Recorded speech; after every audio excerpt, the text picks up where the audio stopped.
দেখতে পাচ্ছেন আমাদের শিমুল ভাই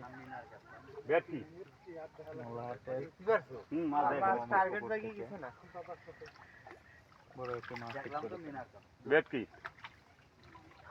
সিঙ্গেল বসে নেট ঠিক ভেটকি মাছ শিকার করেছেন। দেন দেন দেন দেন দেন।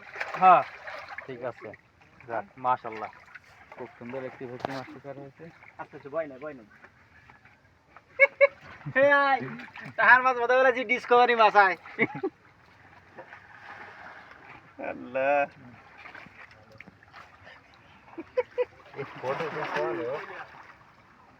আমরা কেমন